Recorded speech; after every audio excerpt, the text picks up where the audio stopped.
Degree ക്ലാസ്സുകളിൽ അഡ്മിഷനൊക്കെ close ചെയ്തു. ഇനി ബാക്കിയുള്ളത് സ്പോർട്സ് കോട്ട മാത്രമാണ്. അതിലൊരു പയ്യൻ മുമ്പേ ചേർന്നിരുന്നു. ഇന്ന് 2 പെൺകുട്ടികളും കൂടി വന്നു. ഇന്നോ? MLA ശിവദാസ് കുന്നഞ്ചേരിയുടെ റെക്കമെൻഡേഷനാ. ഞാൻ MLA വിളിച്ചിരുന്നു.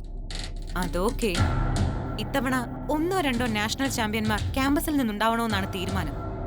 ഞങ്ങൾ അതിനുവേണ്ടി ട്രൈ ചെയ്തുകൊണ്ടിരിക്കുക.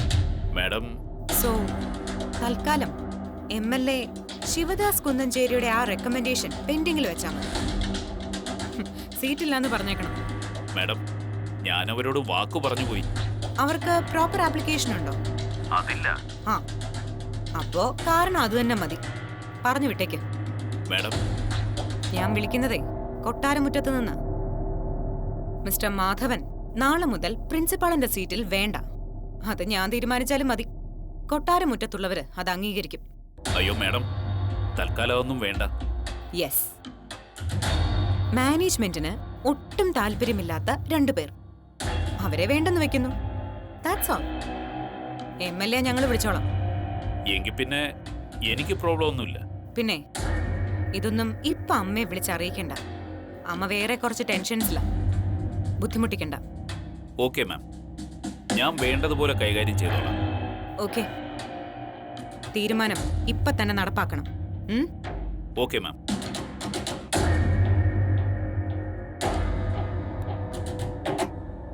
രംഭ, അറ്റ് ലാസ്റ്റ് പ്രിൻസിപ്പൽ അവർക്ക് സീറ്റ് കൊടുക്കുവോ? എന്നിട്ട് നിന്റെ കോളേജില് നീയും അവള് ഒരു ക്ലാസ്സിൽ പഠിക്കേണ്ടി വരുമോ? അങ്ങനെ വന്നാ പിന്നെ സൂയിസൈഡേ മാർഗമുള്ളൂ. ആരോ പറഞ്ഞത് കേട്ട് അവളുമാര് വന്നിട്ട് കാര്യമില്ലല്ലോ. ഇനി എത്ര കടമ്പ കടക്കണം. രംഭേ, നോക്കടി.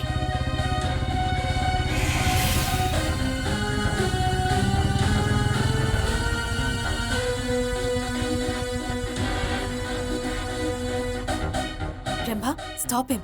ഋഷിയും കബനിയും തമ്മിൽ കണ്ട പ്രശ്നമാണ്. രംഭ, ചെല്ല്.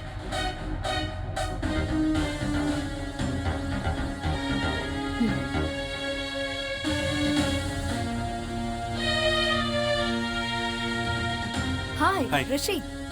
ഋഷി എന്താ വലിയ അലച്ചില്ലായിരുന്നോ? ക്ഷീണിച്ചിരിക്കുന്ന പോലെ. ക്ലാസ്സില്ലേ? ഉണ്ട്.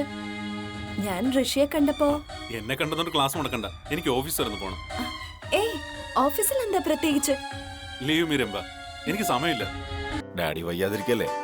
മമ്മിക്കാണെങ്കിൽ അവിടുന്ന് നീങ്ങാനും പറ്റില്ല. അപ്പൊ പിന്നെ വെറുതെ പാർട്ടിയുടെ കാര്യം പറഞ്ഞ. വരുൺ പേടിക്കണ്ട, അവരാരും വരില്ല.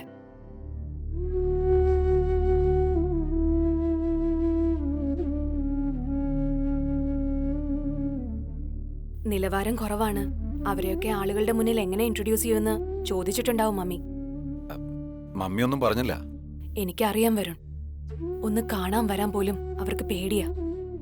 പിന്നെ ഇപ്പൊ ഞാനും നിർബന്ധിക്കാറില്ല. വരുൺ മമ്മിയുടെ പ്രിയപ്പെട്ട മോനല്ലേ. പക്ഷേ എന്റെ അച്ഛനും അമ്മയ്ക്കും ഞാനും പ്രിയപ്പെട്ടവളായിരുന്നു. അത് മറക്കരുത്.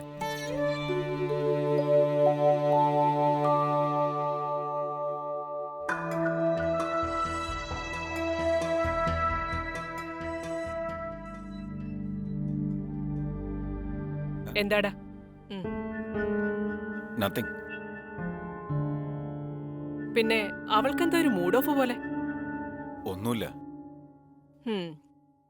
ഓക്കെ. ആ പിന്നെ ഞാൻ ആ ചക്രവർത്തി ഗ്രൂപ്പിനെ ഇൻവൈറ്റ് ചെയ്തു.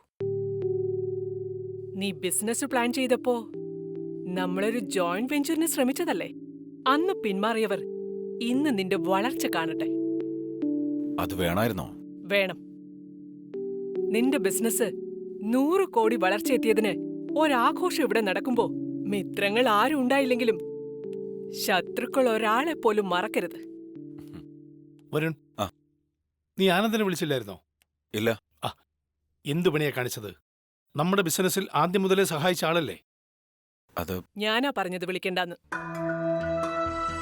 ലാസ്റ്റ് സൺഡേ ഗോവിന്ദപ്പയ്യയുടെ പാർട്ടി ആരാ നശിപ്പിച്ചത്? അയാൾ ഒരുത്തനാ.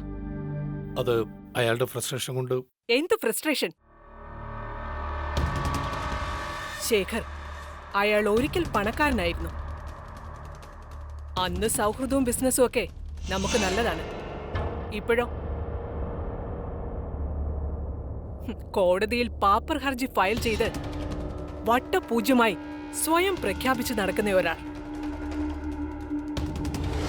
വിട്ടേക്കണം, പഴയതൊക്കെ വിട്ടേക്കണം. എനിവേ, അയാൾ ഈ പാർട്ടിക്കുണ്ടാവാൻ പാടില്ല. അയാൾ മാത്രമല്ല, അന്തസ്സില്ലാത്തതൊന്നും.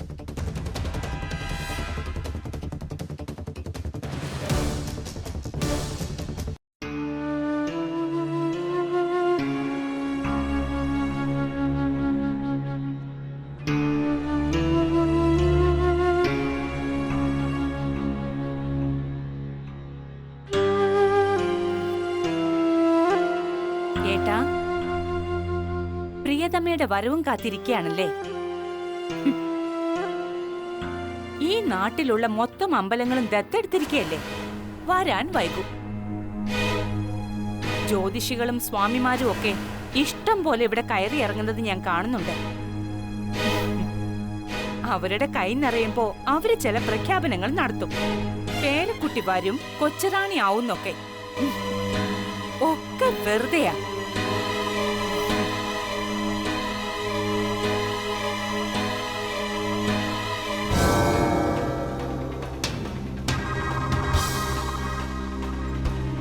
എന്താണോ ഇപ്പോഴാണോ വരുന്നേ? കിട്ടണ്ട എണ്ണ വീട്ടിൽ വരെ പോയി കെഞ്ചി നോക്കി. കോളേജ് പിള്ളേരാ. കോളേജ് പിള്ളേരോ? അതെങ്ങനെ ശരിയാവുന്നേ? എന്തെങ്കിലും കുഴപ്പമുണ്ടായാ? അണ്ണാ സാധുക്കളാ, പണിയുണ്ടോന്ന് ഇങ്ങോട്ട് വന്ന് ചോദിച്ചതാ. സർ, ഞങ്ങൾ ചെയ്തോളാം. വലിയ പാർട്ടിയാ, ട്രെയിനിങ് കിട്ടിയവർക്കേ പറ്റും. എന്തിനാ ട്രെയിനിങ്? അവര് പാത്രം കാണിക്കുമ്പോൾ നമ്മൾ വിളമ്പി കൊടുത്താ പോരെ, അത്രയല്ലേ ഉള്ളൂ. ഇത് ശരിയാവൂല. സർ, മറ്റുള്ളവർ ചെയ്യുന്നത് നോക്കി ഞങ്ങൾ ചെയ്തോളാം.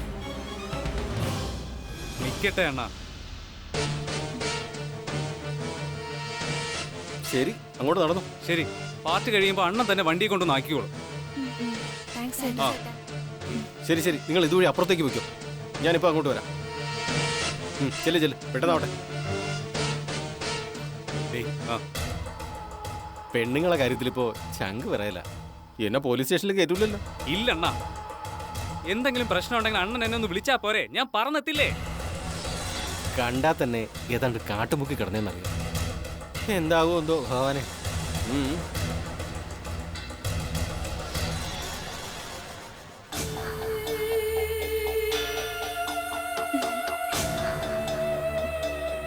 നിങ്ങളെന്തിനാ എവിടെ തന്നെ നിൽക്കുന്നേ? ഇതുവഴി അങ്ങോട്ട് പോ, വേഗം പോ.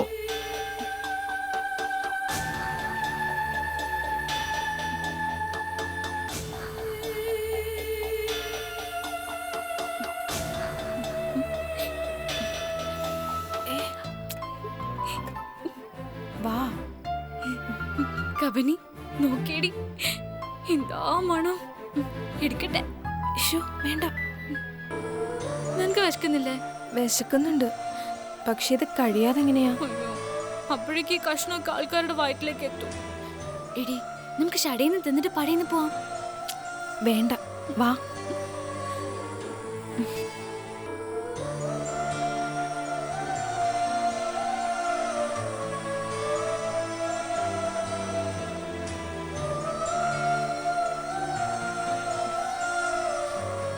എടി കബനി, നമ്മൾ ഒരിക്കലും കണ്ടിട്ടില്ലാത്ത എന്തൊക്കെ തരം ഭക്ഷണങ്ങളാടി സിറ്റിയില്. നിനക്ക് ഈ ഭക്ഷണത്തിന്റെ കാര്യമല്ലാതെ വേറൊന്നും ചിന്തിക്കാനില്ലേ? അപ്പൊ നീ എന്താ ഭക്ഷണത്തെ കുറിച്ച് ചിന്തിക്കാറേയില്ലേ? ചിന്തിക്കാറുണ്ട്. വീട്ടില് അമ്മയുടെയും അപ്പൂപ്പന്റെയും കൂടെ ഇരുന്ന് കഴിക്കുന്ന ഒരുള്ള ചോറ് മതി. ഈ സിറ്റിയിലെ ഏത് ഭക്ഷണത്തിന്റെയും അതിന്റെ രുചിയേക്കാളും ഒക്കെ മേലെ അത്.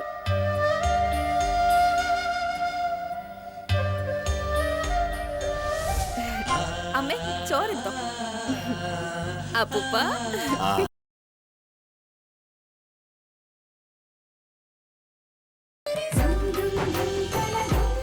നിന്റെ മോള് വരുവടാ. അമ്മയ്ക്ക് ഉറപ്പുണ്ട്. അവള് വന്ന് അവളെ ചേർത്ത് പിടിച്ചല്ലാതെ അമ്മ കണ്ണടക്കില്ല.